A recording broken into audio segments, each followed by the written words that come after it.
وقتی امروز اسم UFC میاد، خیلیا قبل از اینکه اسم سازمان رو کامل بگن یه اسم دیگه تو ذهنشون جرقه میخوره. این داستان کوتاه برای اینه که شما قدرت اراده یک انسان رو کامل درک بکنید، قدرتی که شاید تو وجود خودتون هم باشه ولی ازش خبر نداشته باشید. اما سوال ما اینجاست، آیا کانر با UFC معروف شد یا UFC با کانر به اوج خودش رسید؟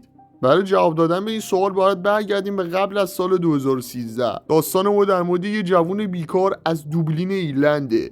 کانر قبل از شهرت خودش یه لوله‌کش کارآموز توی ایرلند بود. یه زندگی معمولی داشته، درآمد معمولی تر.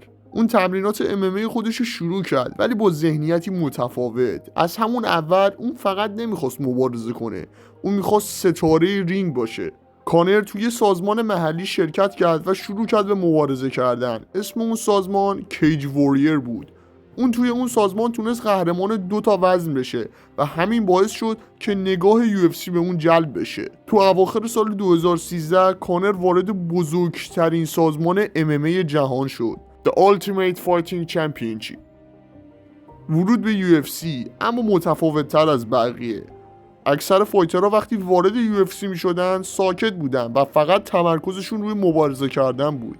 اما کانر از زمانی که وارد شد شروع کرد به صحبت کردن، ولی حرفای معمولی نمیزد، بلکه پیشبینی نتیجه مبارزه، تحقیر رقبا و بازی روانی و شوهای رسانه‌ایش رو شروع میکرد.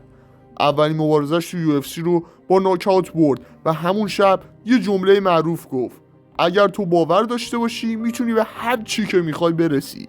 اون استایل مبارزه خیلی عجیبی داشت، حتی راه رفتنش تو رینگ با راه رفتن عادیش خیلی فرق میکردش و همین باعث شده بود که ستاره های ورزش‌های دیگه استایل راه رفتن اون رو تقلید کنن.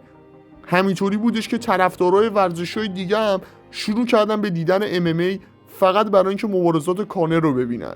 ولی محبوبیت کانر برمیگرده به زمانی که UFC تصمیم گرفتش کانر رو بدجور به چالش بکشه.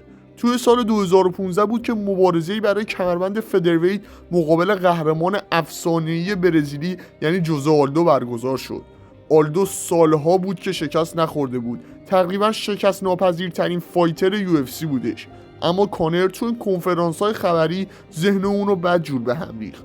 ماها جنگ روانی ایجاد کرد و بعد از 13 ثانیه، تنها 13 ثانیه طول کشید تا کانر آلدویی که سالها بود شکست نخورده بود و ناکاوت کنه. یکی از سریع‌ترین ناکاوت‌های تاریخ مسابقات قهرمانی UFC. از اون لحظه همه چیز برای کانر تغییر کرد. این 16 ثانیه توی تمام دنیا وایرال شد و دیگه UFC فقط یه سازمان مبارزه‌ای عادی نبود، اون یه نمایش جهانی شده بود. کانر شده بود اولین قهرمان 2 وزن همزمان توی UFC. کانر بعد از گرفتن کمربند فدرویت رفت به وزن سبک و تو سال 2016 مقابل ادی آلوارز برای کمربند لایت هیویویت مبارزه کرد.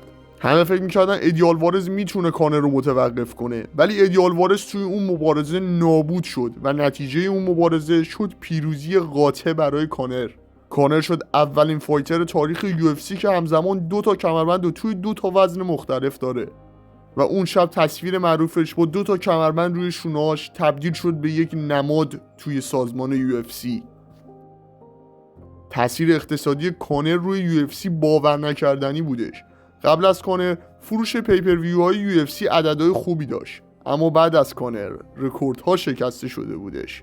مبارزه اون با خبیب نورماگادوف بیش از 2.5 میلیون دلار پیپر ویو فروخت. یکی از پرفروشترین رویدادهای تاریخ UFC بودش.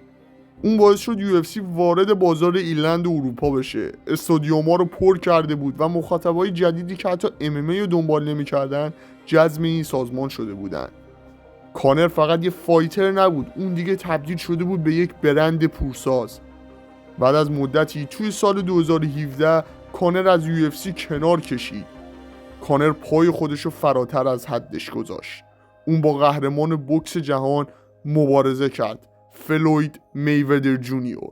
این مبارزه بوکس صدها میلیون دلار درآمد داشت. حتی کسایی که MMA رو نمیدیدن اسم UFC و کانر رو شنیده بودن و این مبارزه رو تماشا کرده بودن. این یعنی افزایش جهانی دیده شدن UFC. اما یه چیزی واقعا قطعیه، دوران کانر یکی از مهمترین و تاثیرگذارترین دوره‌های تاریخ UFC بود. اون ثابت کرد که در دنیای مبارزه فقط مشت‌ها مهم نیستن. شخصیت، داستان و باورم میتونه یه سازمان رو تغییر بده. کانر واقعا یه افسانه بود.